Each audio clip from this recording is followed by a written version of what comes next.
मनसे पदाधिकाऱ्यांकडून आरोग्य अधिकाऱ्यांना दमदाटी 10 लाखांच्या खंडणीची मागणी केल्याचा आरोप.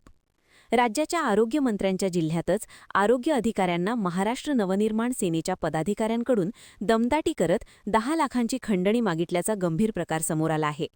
या प्रकरणी तालुका आरोग्य अधिकारी डॉक्टर उत्तम मदने यांनी करवीर पोलीस ठाण्यात तक्रार दाखल केली आहे. मनसेचे पदाधिकारी प्रसाद पाटील यांनी बॉम्बे ॲक्टनुसार ग्रामीण भागात परवानगी मिळालेल्या दवाखान्यांची यादी मागवली होती. यामध्ये तांत्रिक त्रुटी असलेल्या बालिंगा येथील दवाखान्याला परवानगी कशी देण्यात आली याबाबत त्यांनी विचारणा केली. त्यानंतर संबंधित दवाखान्यातील डॉक्टर, आरोग्य अधिकारी आणि कर्मचाऱ्यांना दमदाटी करत खंडणीची मागणी केल्याचा दावा डॉक्टर मदने यांनी केला आहे. दरम्यान आरोग्य विभागातील कर्मचाऱ्याला प्रसाद पाटील यांनी केलेल्या अश्लील शिवीगाळीची ऑडिओ क्लिप देखील डॉक्टर मदने यांनी पोलिसांकडे सादर केली आहे.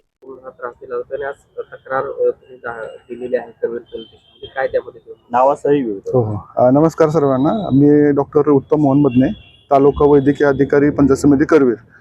सध्या मी 2023 पासून पंचायत समिती करवीर येथे या पोस्टवरती काम करतोय.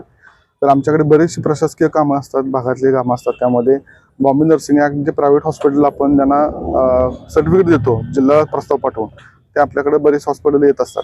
तर त्यामध्ये बालिंगा येथील रेणुका मल्टीस्पेशालिटी हॉस्पिटल आहे, त्याचं बॉम्बे नर्सिंगचा प्रस्ताव आमच्याकडे मागच्या वर्षी फेब्रुवारी 2025ला आला होता. तो प्रस्ताव मी पुढे पाठवला होता.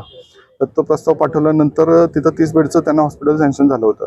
पाठवत असताना डॉक्टर अनिल पाटील यांच्या नावाने हॉस्पिटल आहे आणि त्यांच्या काही प्रस्तावामध्ये त्रुटी होत्या. त्या अशा त्यांच्या संबंधित काही लोकांना असं जाणून आम्हाला मागच्या काही दिवसामध्ये दिलं. तर त्यामध्ये श्री प्रसाद पाटील मला मागच्या 30 तारखेपासून त्यांचा फोन येत होता की त्यांच्यावर कारवाई करा, त्यांच्या काही त्रुटी आहेत. आता काम करत असताना काही त्रुटी राहतात, प्रशासकीय वगैरे असतील काय. तर त्यांनी हा मुद्दा पकडून आमच्याकडनं बरेचसे जे कागदपत्र आहेत परस्पर आमच्या ऑफिसमधनं घेऊन गेले. आमच्या कर्मचाऱ्यांना दमदाटी केली आणि मला बऱ्याच वेळा तर 1-2 वेळा त्यांच्या संबंधित ऑफिसला बोलवण्यात आलं. तिथं सुद्धा मला थोडक्यात दमदाटी करून एका ठिकाणी बाहेर बोलवून त्यांच्या मोबाईलवरती त्या संबंधित डॉक्टरांकडनं पैसे घेण्यात यावेत असं पद्धतीनं मला थोडंसं सांगण्यात आलं. कोणती पुरावे राहावे नाही त्यासाठी त्यांनी खूप खबरदारी घेऊन हा प्रकार केलेला आहे. आणि हे करत असताना आमचे सर्व कर्मचारी आणि आम्ही अधिकारी लोक आता सध्या खूप टेन्शनमध्ये काम करत आहे. आम्ही त्यांना बरंच समजावून सांगण्याचा प्रयत्न केला, परंतु ते ऐकत नाही आहेत. आणि आता आमच्याकडे माहितीचा अधिकार टाकलेला आहे. मागच्या 15 वर्षाची माहिती मागलेली आहे. ते मागल्यानंतर सुद्धा त्यांनी स्वतः परस्पर येऊन आमच्या कार्यालयातले बरेचसे कागदपत्र परस्पर घेऊन गेलेले आहेत आणि आमच्या कर्मचाऱ्याला दमदाटी सुद्धा केलेली आहे. तर आम्ही त्यांना समजावून सांगण्याचा प्रयत्न केला, परंतु त्यांनी ऐकलं नाही आहे. म्हणून न्याय झाला असतो आम्हाला. आता इथं करवी पोलीस स्टेशनला आम्ही सध्या त्यांचं तक्रार देत आहे. जर इथून पुढे अजून आम्हाला त्यांच्याकडून त्रास काही झाला तर आम्ही फौजदारी गुन्हा दाखल करण्याच्या तयारीत आहोत. यामध्ये आणखी कोण मनसेचे ते एक पदाधिकारी आहेत, यामध्ये आणखी कोणी मनसेचा पदाधिकारी तुमच्याशी या संदर्भात बोलला आहे का, किंवा त्यांच्याकडून तशा पद्धतीनं काही दमदाटी किंवा सूचना करण्यात आल्या? नाही, आम्ही फक्त ते समोर असतात आणि आम्ही एकदा ऑफिसला गेला असताना त्यांचे बाकीचे पदाधिकारी होते, परंतु त्यांनी त्यांच्या कार्यात असल्या कारणानं त्यांच्या पद्धतीनं बोलले आमच्याशी. पण बाकी नंतर त्यांचा काय आमचा संबंध आला नाही.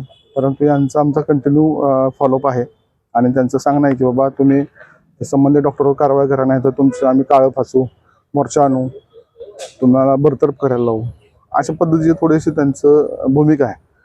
पण आम्ही त्यांना साथ न दिल्या कारणानं आता ते आम्हाला वेगळ्या पद्धतीनं आता त्रास द्यायचा प्रयत्न करत आहेत. किती रुपयाची मागणी? त्यांनी त्यांच्या मोबाईलवरती टाईप केलं 10 लाख मला सांगितलं. आता तर ते डॉक्टर देत नाहीत म्हणल्यावरती तुम्ही सगळे अधिकारी लोक, तुमचे जिल्हा आरोग्य अधिकाऱ्यांनी, तिथले वडंगेचे वैद्यकीय अधिकारी असतील किंवा आमचे कर्मचारी असतील, तुम्ही सगळे मिळून पैसे काढून द्या असं मला सांगण्यात आलं. सर, तुमचं नाव आणि मी डॉक्टर उत्तम मोहन मदने, तालुका वैद्यकीय अधिकारी पंचायत समिती करवीर.